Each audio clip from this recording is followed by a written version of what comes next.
মুসলমানদের প্রথম কেবলা পবিত্র আল আকসা মসজিদ। এটির সঙ্গে সারা বিশ্বের মুসলমানদের ধর্মীয় আবেগ জড়িত। সম্প্রতি ইসলামের তৃতীয় গুরুত্বপূর্ণ ধর্মীয় স্থান হিসেবে পরিচিত জেরুজালেমের আল আকসা মসজিদ হামলায় ধ্বংস হয়ে গেছে। আসসালামু আলাইকুম। মুসলমানদের প্রথম কিবলা আল আকসা মসজিদ।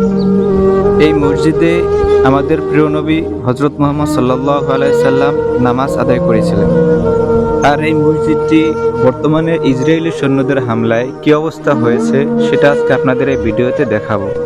তাই ভিডিওটি কেউ টেনে দেখবেন না, সম্পূর্ণ ভিডিওটি দেখবেন, মনোযোগ সহকারে দেখবেন এবং ভিডিওটি শেয়ার করে সবাইকে দেখার সুযোগ করে দেবেন।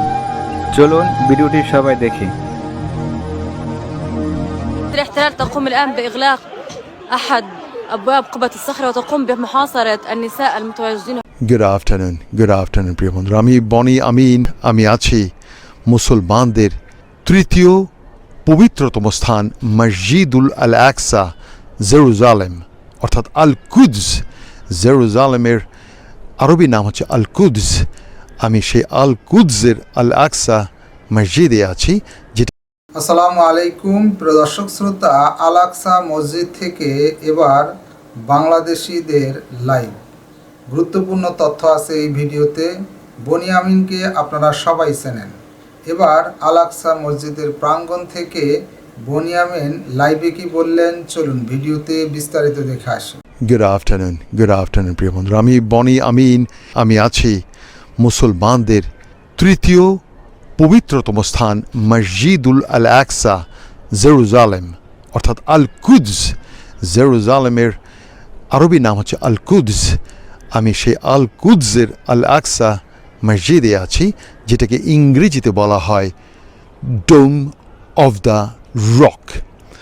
অর্থাৎ এই যে ডোমটা দেখতে পাচ্ছেন, এই যে উঁচু গম্বুজের মতো, সেই গম্বুজের নিচে, ঠিক বরাবর নিচে বিরাট একটি পাথর আছে, আর সেই পাথরের নিচে একটা গুহা আছে। আর সেই গুহার ভেতরে এখনও 30-40 জন পুরুষ নারী তারা কিন্তু নামাজ পড়তে পারে। আমি একটু আগেই সেই পাথরটা আমি ঘুরে দেখেছি। এই যে দেখুন এটাই সেই পাথর, একেবারে বরাবর সেই গম্বুজের নিচে। আবার দেখুন, আমি এখন ভেতরে নিচের দিকে নেমে যাচ্ছি। এই গুহা, এই পাথরের নিচে একটা গুহা আছে। এই গুহাটা দেখতে পাচ্ছেন, এটা একটা ন্যাচারাল গুহা। কখনো মানুষ খোদাই করে এই গুহাটাকে করা হয়নি, দেখতে পাচ্ছেন। প্রিয় বন্ধুরা, মতান্তরে কথিত আছে যে আমাদের মুসলমানদের প্রফেট নবী, আল্লাহর প্রিয় বন্ধু হজরত মুহাম্মদ সাল্লাল্লাহু আলাইহি ওয়াসাল্লাম, তিনি আল্লাহর সাথে দেখা করার আগেই এই মসজিদুল আল আকসায় এসে তিনি 1 রাকাত নামাজ পড়ে গেছেন।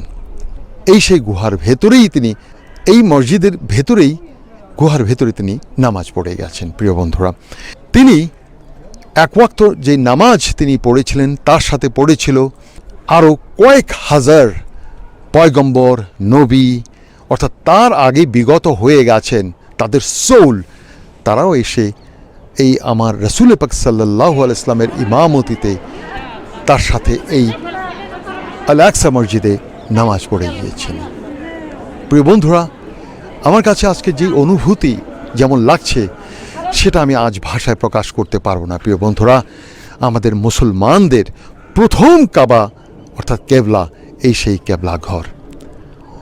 মক্কাতে কেবলা অর্থাৎ কাবা ঘরটা প্রতিষ্ঠা হওয়ার আগে মুসলমানরা এই আল আকসা মসজিদ, আল কুদসের এই আল আকসা মসজিদের বরাবর হয়ে তারা নামাজে সেজদা দিতেন, অর্থাৎ কেবলামুখী নামাজ পড়তেন এই আল আকসাকে লক্ষ্য করে। প্রিয় বন্ধুরা, আবারও বলছি, আজ 29 নভেম্বর 2022। আর এই যে বাইরে দেখছেন, আমরা ঠিক যেখানে দাঁড়িয়ে আছি, এগুলো হচ্ছে সব এগুলো অলিভ গাছ, অর্থাৎ জয়তুনের গাছ। এগুলো আমি একদম শেষ প্রান্তে, অর্থাৎ এই যে দেয়াল ঘেরা যে কম্পাউন্ড, আল আকসা মসজিদের দেয়াল ঘেরা যে কম্পাউন্ড, সেই কম্পাউন্ডের একেবারে একটা কর্নারে, শেষ দিকের একটা কর্নারে চলে এসেছে। এই যে গাছগুলো দেখছেন, গাছে কিন্তু থোকা থোকা কালো জামের মতো কিন্তু অনেকগুলো জয়তুন ধরে আছে, প্রত্যেকটা গাছ এগুলোই হচ্ছে জয়তুন। এই জয়তুন এখানকার জাতীয় খাওয়া। এই অঞ্চলের লোক, ভূমধ্য সাগরীয়, বিশেষ করে প্যালেস্টাইন, ইসরায়েল, লেবানন, জর্ডান, এই অঞ্চলের লোকরা এরা এই জয়তুন খেয়ে থাকে।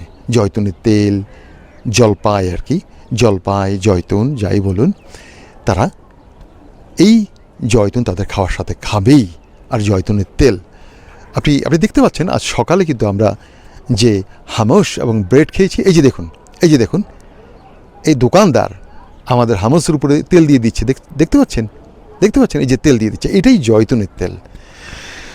প্রিয় বন্ধুরা, আল আকসা মসজিদ নিয়ে অনেক যুদ্ধ, অনেক দ্বন্দ্ব হয়েছে।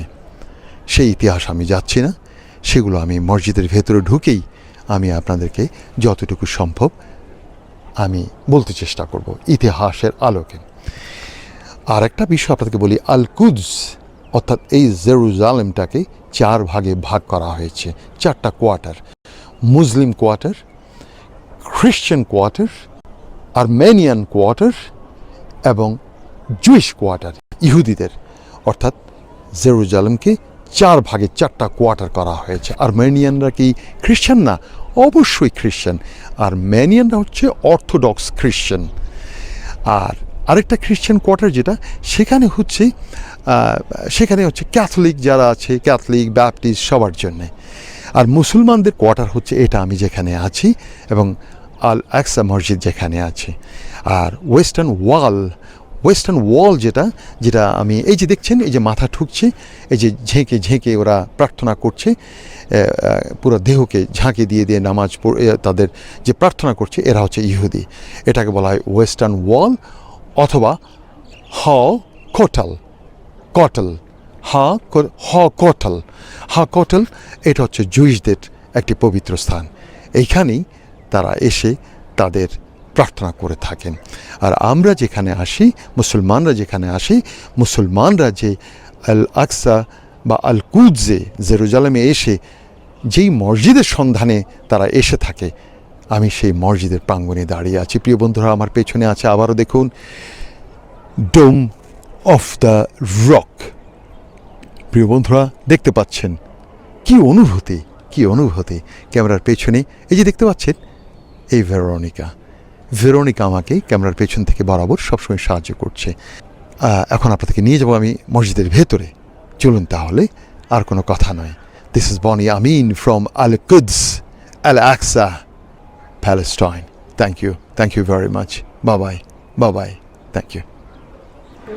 দেখতে পাচ্ছেন আপনি মসজিদুল আল আকসার যে ডোম যেটা দেখেন, এই সেই ডোম।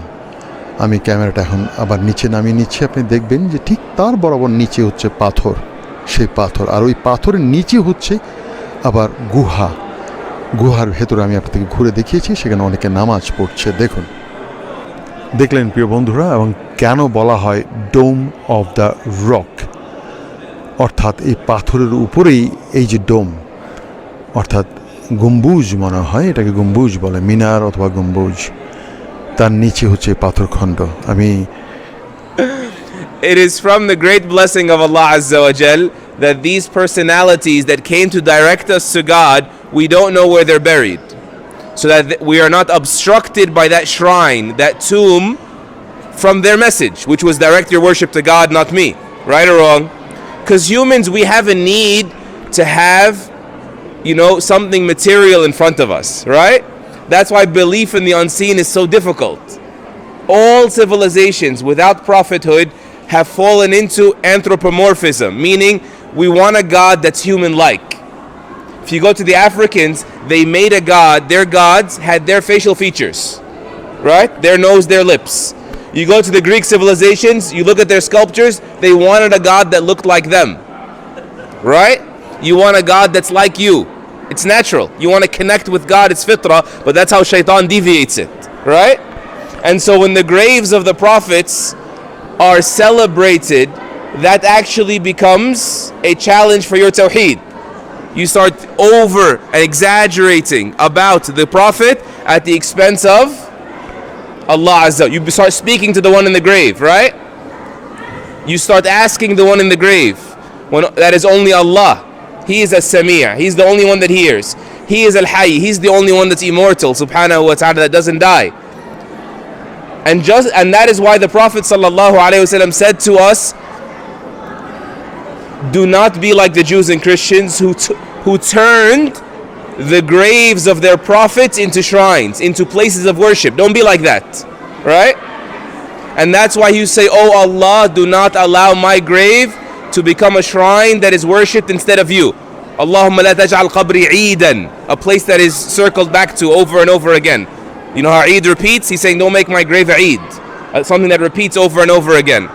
And I was recalling as I was seeing some of these presumed graves, the wisdom of Umar radiallahu an. It is said that when Umar radiallahu an conquered Baytul Maqdis and liberated Jerusalem, the Christians showed him the casket of Prophet Daniel. There's a prophet that was said to be Daniel. We don't know all the names, right? Perhaps this was one of them. And he said, what do you do with this casket? He said, whenever we're short on rain and the crops aren't really growing, we bring out this casket and seek blessing through the prophet. And that could be okay, by the way, with limitations. But we seek blessing through it and Allah gives us rain. So you know what Umar did? Umar went to one of the nearby rivers and he built a wall to stop the river. He built a dam. And then he dug 16 graves as decoys to confuse people. And he buried this prophet Daniel in one of those graves in the middle of the night when everyone was sleeping, covered all the graves and released the river to protect the people from dropping the message of the prophets, which is the oneness of Allah Azza wa Jal. So be careful, right? You can have it back now. Thank you very Hopefully much. your battery ran out. Thank you.